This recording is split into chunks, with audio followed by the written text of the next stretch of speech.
Edward VIII and Wallis Simpson gave an interview a long time ago, and yes, their body language reveals not only the dynamics of their relationship, but also the similarities with a certain Montecito couple that I'm about to mention. Welcome back, my body language buddies. My name is Jesus Enrique Rosas. I'm the body language guy, and before we begin, I want to invite you to my locals community, where I will be sharing videos, articles, and more material that I won't be sharing anywhere else.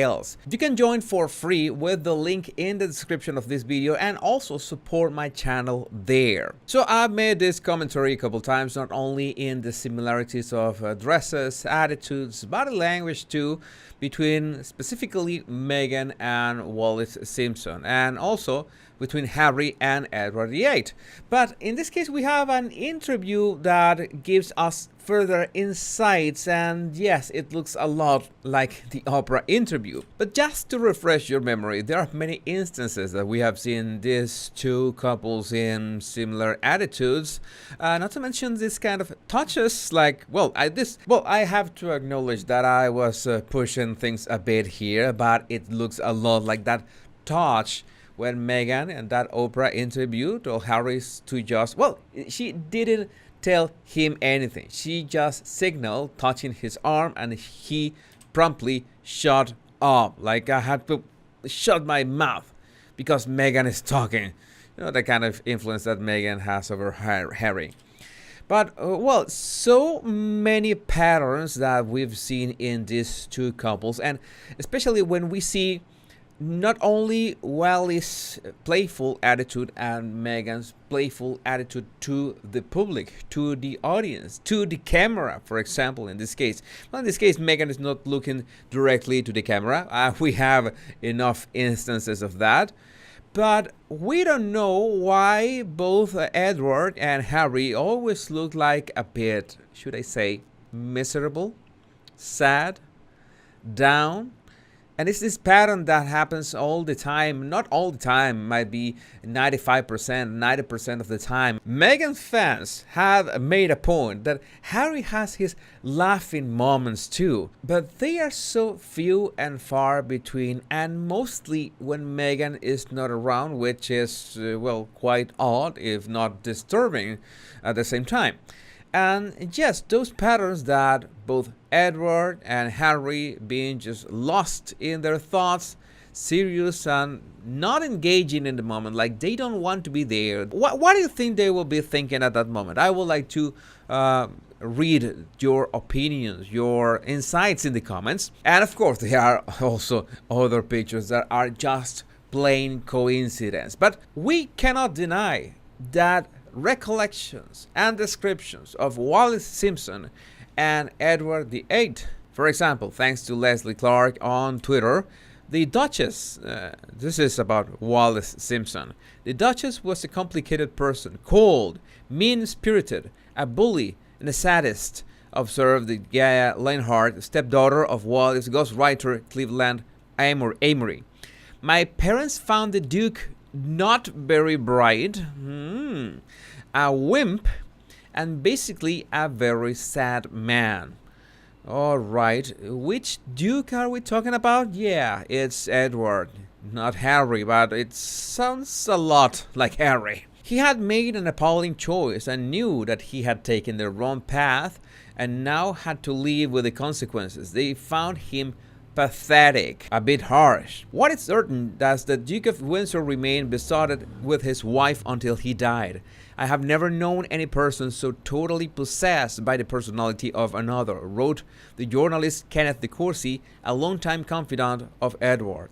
He seemed to me to retain no individuality at all whenever she was present. He watched her every movement, listened to her every word, and responded to every inflection in her voice. Remember Mona Eldridge, who met the Windsors on numerous occasions. He often said that nothing was too good for her. Yeah, it sounds a lot like our Meg. And yes, this is an example that I wanted to show you about knowing where the camera is. But Meghan should have more praise for this, with so many cameras in the shape of phones nowadays, it will be baffling to do it with all those cameras at the same time. But Meghan's has that skill. But well, let's talk about body language. Let's talk about body language, and it's pretty obvious that we have two things here. There are many things here.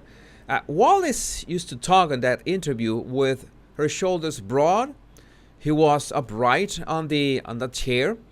That chair has one thing that's going to be helpful when we talk about Edward, is that the armrests are too wide and it could be a bit uncomfortable when you put both elbows on them. I'm gonna try to do the when you put both elbows on them, your elbows are really wide. Okay, maybe it's not that she wanted those elbows to be far and wide, but it's the shape of the chair, because if you put your elbows inside the chair, then they will be like right on top of your body and you will be uncomfortable. That's part of the signals that you have to take into account. Okay, it might seem that Wallis wants to like have more space around her, but in this case I think it's more the design of the chair. But having said that, she's got her chin right over the horizon. That is having confidence, that is being sure of what she's talking. I've always said that it's interesting to see the dynamics between Meghan and Harry. Well, she makes sure to have all this space with her elbows broad. She also has the same chin over the horizon. She's also upright. Her shoulders are up and broad too. Many people told me on Twitter that why should I be saying all this? If she's pregnant, that's the way that she can sit. No, not every pregnant woman sits like this. I disagree with that. And Harry, you may notice that he always has this like tendency of making himself smaller, especially when he's alongside Meghan. He's trying to be smaller, not only in that leg cross, but his hunch. He has his spine is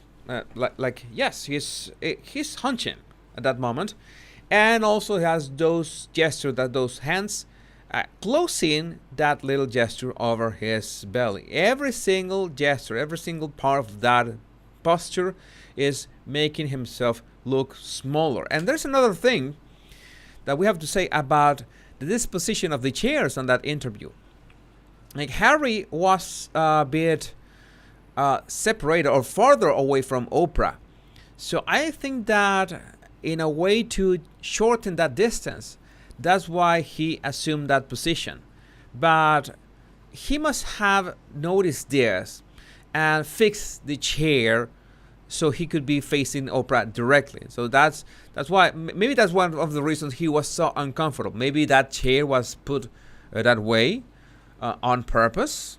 Who knows? So Harry would be uncomfortable. Everything is possible, because I'm sure that Harry is not aware of all the things a PR team can do to make you look the way they want you to look. And in some cases, well, Meghan is a whole PR team herself. I'm not making any further claims about that. But we also have that attitude. Notice that Edward's chin in here is not with the horizon, but pointing a bit downwards. Okay, and his gaze almost all the time he's looking down. Something that is just not right for a man that is usually looking. We should be looking always straight. We should never. It's a recommendation. My male friends that are watching, my male body language buddies, we should always be looking, okay, into the horizon. If you want to rest your eyes, look to the sides. Of course, you can look down every now and then, but not all the time, like in this interview. All the time was Edward was talking and he was like looking down. That's what I'm talking about. That's exaggerating the gesture. It's like when someone is talking to you and they are constantly with their eyes like looking down, like ashamed. That is uncomfortable. You notice that the person is has lack of energy or confidence. And the other is the gesture. As I said, the chairs are a bit uncomfortable in regards that if he put his elbows between the armrests, he will be rather uncomfortable. If he's opening his elbows like this, it's not like he's extrovert or has a lot of confidence. No, it's the chair's design that forces him to do that. Even so, he's constantly rubbing his hands in that pacifying gesture, like he's nervous, like he's afraid to talk, like he's afraid to interrupt Wallis.